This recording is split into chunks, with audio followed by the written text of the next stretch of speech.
Hey everybody, welcome back to the channel and thanks for tuning in today for the big brake upgrade video. Today we're going to tackle the brakes on the ILX and add some stopping power to this car. And with that said, we've already began work on jacking the car up, removing the old brakes, and pretty much having it all prepped for the new braking system. So let's walk over to the work desk and I'm going to show you guys everything we have in store for today. Now, if you saw the last video where we restored these Acura RL calipers, we got these off a 2010 Acura RL from a pick yard, and we completely went through, cleaned them all up, rebuilt them, painted them, replaced the boots and everything. So these calipers are all set, ready to go and to be installed. Now the next thing we had to get was the adapter kit, and that came from Fast Brakes. This company makes a adapter kit, which you see here, and this adapter kit in specific will tackle these vehicles where you can apply these calipers with this conversion kit to these vehicles. Alright, and this kit here will come with the adapter plates right here, bolts to secure the caliper to the knuckle, and these bolts secure the caliper to the bracket. You have your centering rings for your rotors and some washers. Also comes with the bolts for the brake lines. Okay, so with this kit you are upgrading to pretty much 350Z front rotors, and the 350Z with the track package. So we went with the Brembo upgrade, and I will show you the part numbers right here.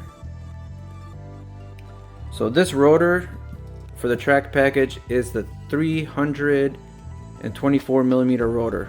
That means in inches, you guys can do the conversion, but that's the part number you're gonna need. And I ordered these off of Rock Auto, and we went with the Brembo ceramic pads. I'll show you guys the part number for that. Alright, so with that, the last thing was some brake hardware, new ones. We ordered these from Rock Auto as well. These are from Centric. So we're replacing everything in the brakes, and just wanted to show you guys in comparison the size of the Brembo rotors compared to stock. So these ones are super fancy. Got some good ventilation here, but most of all, let's see the size comparison. So if you do the math, these rotors are about an inch smaller in diameter to what we're upgrading to. So the upgrade is you're gaining about an inch in diameter overall in size in these rotors from doing this conversion, plus from single piston to 4-piston rotors, or calipers, I mean, sorry. Alright, well, these calipers are lighter than stock calipers, but we're gonna pick up some weight with the bigger rotors. So you win some, you lose some, it all balances out in the end, but we're gonna get some added stopping power and some better cooling. Alright, so we're ready to get things going. These larger bolts, these are going to be 21 millimeter. The smaller ones are 20. Okay, so help you narrow down your tool. Alright, so we're going to start off with the rings. So the instructions say you got to place the ring on here, the hub. Make sure it's nice and snug. Here it's not loose, it's seated. Right, and then the next thing is to take the rotor, big boy, and the ring will center the rotor to the hub.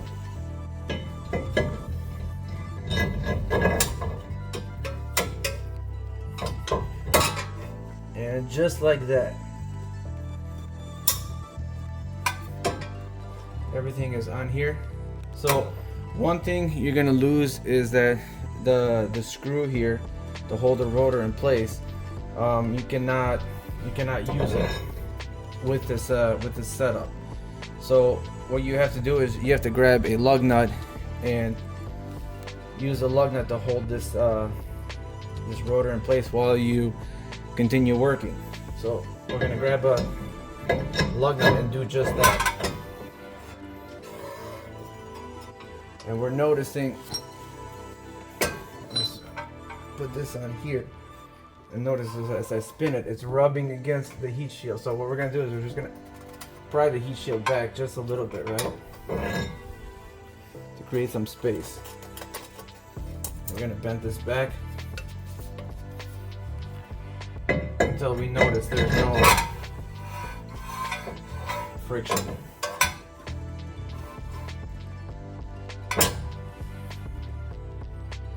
So, because we have extended studs, I have a long open-ended lug nut to secure it, and I just want to see you guys, I want to show you guys how this rotor with the spacer is centered, right?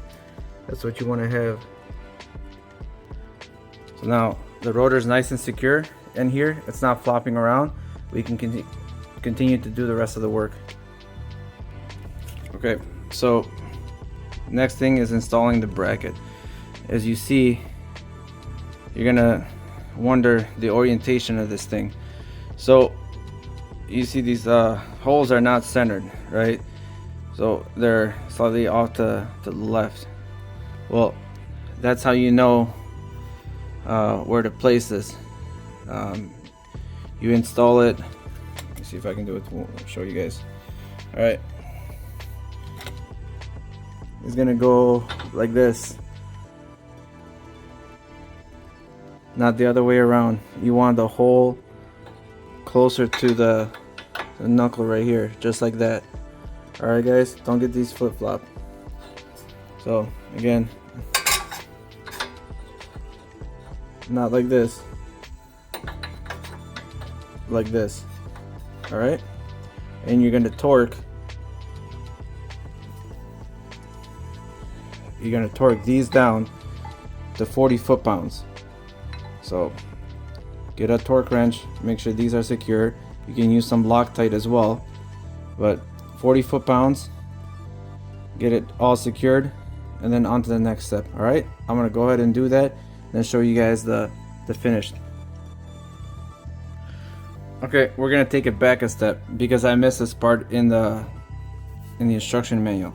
So we took off the rotor again because the way this gets attached is through this side. So this bolt goes just like this, okay? And then it attaches to this right over here, okay? You can't do it from the other side. So you make sure you install this bracket prior to getting the rotor on, all right? Or else you're gonna have to take it off just like I did. All right, everything's installed, bolted up, 40 foot-pounds. All right, guys, don't forget. Now we can go ahead and put the rotor back on and secure it with that lug nut. And just want to show you guys the clearance between the bolt and the rotor. So it looks like we still have a little bit of rubbing going on. So it's like back there. You gotta bend that out of the way. But next step is bringing the caliper on, and then at that point we have to see how centered that is to the rotor itself. All right, guys. All right, since we're working on the passenger side, you get the caliper. It's got the bleeder valve pointing up. All right, and then this channel here, this space here, is what's gonna fit around the bracket. All right, so we already tested it, everything looks good. So the next thing is getting this bolted up to that. Guys, this is looking beautiful. So we got this secured. You have to use one of the thicker washers when attaching the caliper. So there you guys see it. They didn't specify a torque spec for this in the instruction manual, but I would assume around the same 35 to 40 foot-pounds. I will try to check in with them, see if they specify anything, but as of now, I don't know anything. So you can see how this is looking here. It's looking pretty good. We got to get those pistons pushed back in so we can make some space for the pads, and yeah, you need that special tool for that. Okay, we have to take a little pause. So one tip is that you have to make sure that the rotor is fully seated around that ring spacer, or else it's not gonna spin right. So as we spin the rotor, I have to make sure that the whole rotor is seated right on that, because we were getting some rubbing. So now you see it's all clear, it's spinning, it's pretty centered, everything is looking pretty good. So make sure that this step is done right, and we use one of these wheel stud tools to where, you know, if you're replacing wheel studs to pull the new ones in, you use this, and it's got like a little gear that spins back here while you tighten the lug nut. So we use that to make sure that the rotor is fully seated around that spacer. So now we're just gonna put the pads in and then finish up with all the hardware that's left to do, and then this side is done, and the other side should be pretty straightforward from there. So came to do the other side now, and I came up with a little hack, or it's like, you know, better way to do this instead of trying to fight it on the hub. I took the ring and placed it over the opening, and I just took like a rubber mallet and just tapped it in place till it's completely flush around. And then when you take this to put it on the hub, it's already lined up and it's all set, ready to go. So I'm gonna post this along with a few other tips and tricks I'm learning throughout this install, and try to make it a little bit easier on you guys. And I think I mentioned earlier too as well that the thick washer is for this bolt to go into, and the thinner washers, it's significantly thinner, that's for this. All right, so that goes to that, and this goes to this, and you guys should be all set. And I'm torquing these down to 50 foot-pounds, so I believe it should be more than sufficient.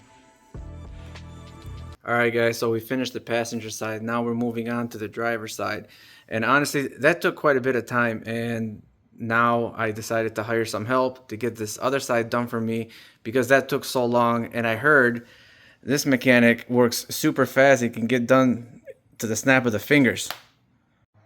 Just like that, the driver's side's done. Alright guys, the car's back on the ground. The job's all done. Thanks to my assistant for taking care of the other side.